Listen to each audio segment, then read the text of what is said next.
بسم الله. الحمد لله رب العالمين. الحمد لله ذي العظمة والجلال الذي تفر بالكمال والجمال، وأشهد أن لا إله إلا الله وحده لا شريك له، وأشهد أن محمدا عبده ورسوله الداعي إلى رضوانه صلوات الله وسلامه عليه وعلى آله وصحبه أجمعين. أما بعد، السلام عليكم ورحمة الله وبركاته. Ang lahat ng papuri at pasasalamat at pagdakila ay tanging para sa Allah. Dalangin natin sa Allah subhanahu wa ta'ala na patuloy niya tayong patnubayan at gabayan sa araw-araw na ating pamumuhay. At mga kapatid sa pananampalatayang Islam, وَمِمَّا يَنْبَغِي عَلَى الْمُسْلِمِ, ang mga bagay na dapat sa isang mananampalataya ay ang magkaroon siya ng kaalaman, at ang pinakamainam na kaalaman na dapat niyang pag-aralan sa Islam, ito ay ang 'azamatullahi wa jalaluhu. Ito ang pagkakaroon o pagkilala natin na si Allah subhanahu wa ta'ala, siya lamang ang pinakadakila sa lahat ng kanyang mga nilikha. Ang malaman ang ganitong katangian ng Allah subhanahu wa ta'ala, isa ito sa mga kaparaanan para mas lumakas yung ating pananampalataya, iman natin sa Allah subhanahu wa ta'ala. Tunay na napakaraming mga talata na binanggit ang Allah subhanahu wa ta'ala na tumutukoy sa kanyang kadakilaan, makapangyarihan, at gayon din ang mga ahadith ng mahal nating Propeta Muhammad sallallahu alaihi wasallam at mga akwal, mga sayings ng mga ulama natin o ating mga scholar pantas sa relihiyong Islam.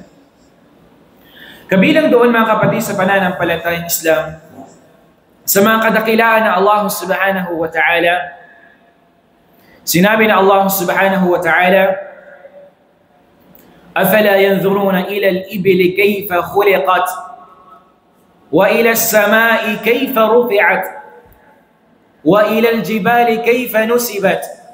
Sabi na Allah subhanahu wa ta'ala, أَفَلَا يَنْظُرُونَ إِلَى الْإِبِلِ كَيْفَ خُلِقَتْ. Sabi na Allah, hindi nyo baga nawari, napag-isip sabi na Allah, kung papaano namin nilikha ang isang kamelyo. Kung pag-aaralan nyo at kung inyong pagmumuni-munihan na ang kamelyong ito na nilikha na Allah subhanahu wa ta'ala, laha mumayyazat, mayroong itong mga nakakahigit na mga katangian na hindi mo makikita sa ibang mga hayop na nilikha na Allah subhanahu wa ta'ala. Tignan natin, nakakatiis sila na sila ay manirahan sa anong lugar? Sa desyerto. Wala ka halos makikitang tubig. Pagkain nila, subhanallah. Pero ang Allah subhanahu wa ta'ala, ang dakila, nilikha niya ito sa pinakamahusay na pagkakalikha. Subhanallah. Diba?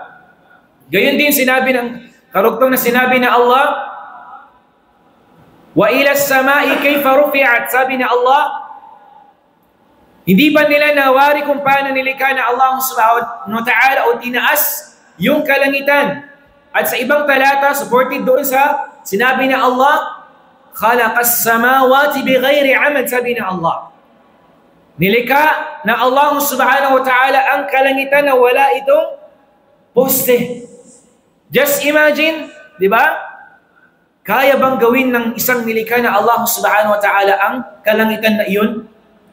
Kahit sasabihin natin siya ang pinakamatalinong tao dito sa mundong ibabaw, hindi niya kayang pantayan itong nilikha ng Allah subhanahu wa ta'ala. Sino ang pinakamagaling na architect? Civil engineer o sino pa man? Kaya bang lumikha ng isang building na walang pundasyon? Meron ba sa atin? Wala. Subhanallah. Pero yung nilikha ng Allah subhanahu wa ta'ala, na kalangitan na nakikita natin, sab'a samawat, Ito ay ilang palapag? 7 palapag, subhanallah. Pero, hindi ito bumabagsak. Wa ilal jibali kayfa nusibat. Yung bundok na ating nakikita kung paano ito nilikha na Allah subhanahu wa ta'ala. At ayon pa sa pag-aaral, kung ano yung nakikita natin yung taas niya, ay sobra pa yung kung ano yung nasa ilalim niya. Subhanallah, di ba? Ito yung kadikalyaan ng Allah subhanahu wa ta'ala. Pero, ang karamihan sa atin, la yatadabbar wa la yata'ammal. Yung iba sa atin, hindi ito pinagmumuni-munihan. Hindi pinapansin yung ganitong mga makhlukat na nilikha na Allah. Ganitong mga creatures na nilikha na Allah subhanahu wa ta'ala. Dahil na rin sa kakulangan natin ng paniniwala sa Allah subhanahu wa ta'ala, hindi natin nabibigyan pansin at hindi pumapasok sa ating mga isipan kung paano ito nilikha ng Allah subhanahu wa ta'ala.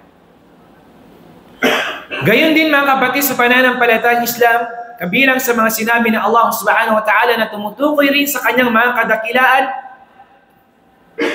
ay mayroong mga nilikha ang Allah subhanahu wa ta'ala sa kalangitan at sa kalupaan ng mga nilikha ng Allah.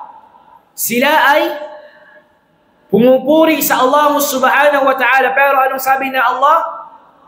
La tafhamu tasbihahum wa la tafqahu tasbihahum. Sabi na Allah. Sinabi na Allah subhanahu wa ta'ala, tusabbihu lahu as-samawati as-sab' wal ardi wa man fihinna wa inna min shay'in illa yusabbihu bihamdihi walakin la tafqahuna tasbihahum innahu kana haliman ghafura. Sabi na Allah subhanahu wa ta'ala, tusabbihu lahu as-samawati as-sab'. Merong mga nilikhaang Allah na sila ay nagtatasbih. Ano ibig sabihin nagtatasbih? Sila ay lumuluwalhati sa Allah. Pinupuri nila sino? Si Allah subhanahu wa ta'ala. Ay yung mga nilikha ng Allah sa kalangitan na ito, ang mga anghel na Allah subhanahu wa ta'ala at iba pang mga makhlukat, sila ay nagtatasbih sa Allah. Nagluluwalhati sa Allah subhanahu wa ta'ala. Gayon din kung ano yung nakikita natin dito mga insekto man yan, kung ano mga nilikha na Allah subhanahu wa ta'ala, sila ay mga nagluluwalhati sa Allah subhanahu wa ta'ala. Wa man fihinna. At kung ano man yung nasa pagitan ng kalangitan at kalupaan, ito sabi na Allah, walakin sabi na Allah, la tafqahuna tasbihahum. Ngunit sabi na Allah subhanahu wa ta'ala, hindi nyo naiintindihan, sabi na Allah. Hindi nyo naiintindihan kung ano yung kanilang mga sinasabi. Hindi ba't naririnig natin minsan yung mga ibon na mayroon silang huni? Maari ang kanilang mga sinasabi, ito ay pagtasbih sa Allah subhanahu wa ta'ala. Yung mga frogs, yung mga palaka, kapag mayroong ulan, di ba? Hindi ba't naririnig natin na sila ay maingay? Maari isa ito sa mga gawain nila na pagtatasbih sa Allah subhanahu wa ta'ala, pero hindi natin naiintindihan. Yung mga hasyarat sa nilikha ng Allah, yung mga insekto, di ba kapag aabot na yung takip silim, naririnig natin yung mga maingay na insekto, maari ito ay mga tasbih nila sa Allah subhanahu wa ta'ala, pero hindi natin naiintindihan. Di ba?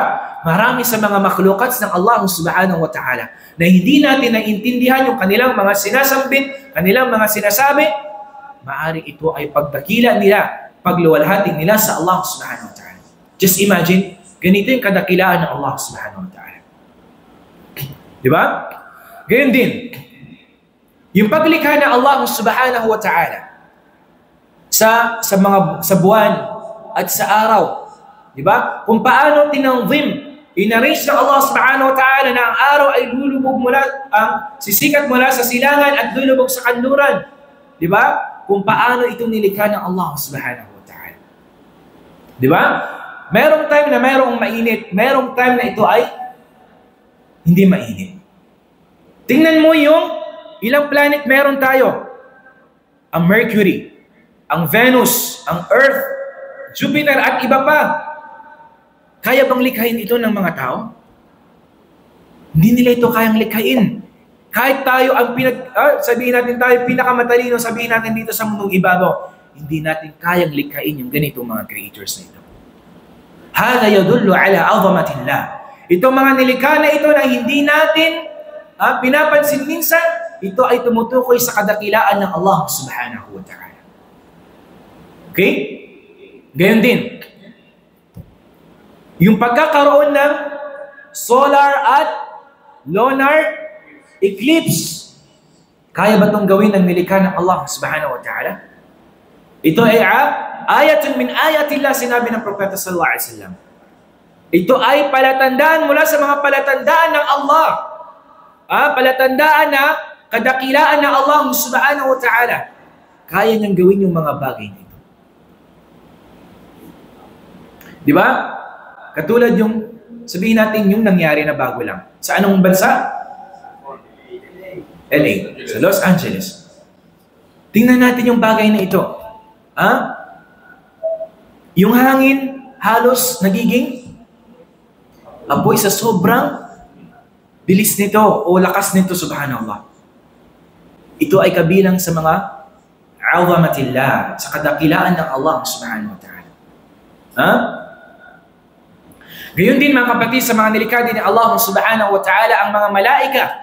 Si Jibril alayhi salatu wassalam, narinig niyo ba yung pagsasalarawan kay Jibril alayhi salatu wassalam? Na yung kanyang pakpak abot mula sa silangan at sa kanluran, at yung kanyang taas simula baba ng mundong iba hanggang sa kalangitan, subhanallah. Ito ay pagdating naman sa mga ibang mga nilikha, si Israfil, si Mikael, higit na mas malaki yun sa kay Jibril alayhi salatu wassalam. Diba? Kung imagine natin si Jibril alayhi salatu wassalam, yung kanyang pakpak lamang, diba, napakalaki nun na nilikha ng Allah subhanahu wa ta'ala, pero may mas higit pa sa kanyang mga anghel na likha ng Allah subhanahu wa ta'ala. Yung arsh ng Allah, yung kanyang trono na nilikha ng Allah subhanahu wa ta'ala, ilang malaika yung nagbubuhat dito? May nakakaalam ba kung ilang malaika? Meron? 4 na malaika mayroong nagbubuhat dun sa arsh ng Allah subhanahu wa ta'ala. Just imagine, gaano kalaki. Gaano kalaki yung arsh ng Allah subhanahu wa ta'ala. At marami pang mga nilikha ang Allah subhanahu wa ta'ala. Tayo lamang, di ba?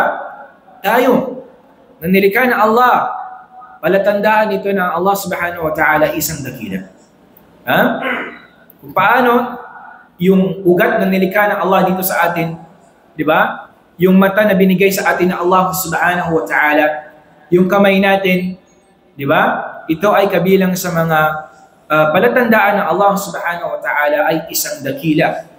Kaya tayo, bilang isang mananampalataya, ay dapat nating dakilain at luwalhatiin ang Allah subhanahu wa ta'ala at pasalamatan natin ang Allah subhanahu wa ta'ala sa mga bagay na ipinagkaloob niya sa atin. Wallahu a'lam. Sallallahu ala nabiyyina Muhammad wa ala alihi wa sahbihi ajma'in.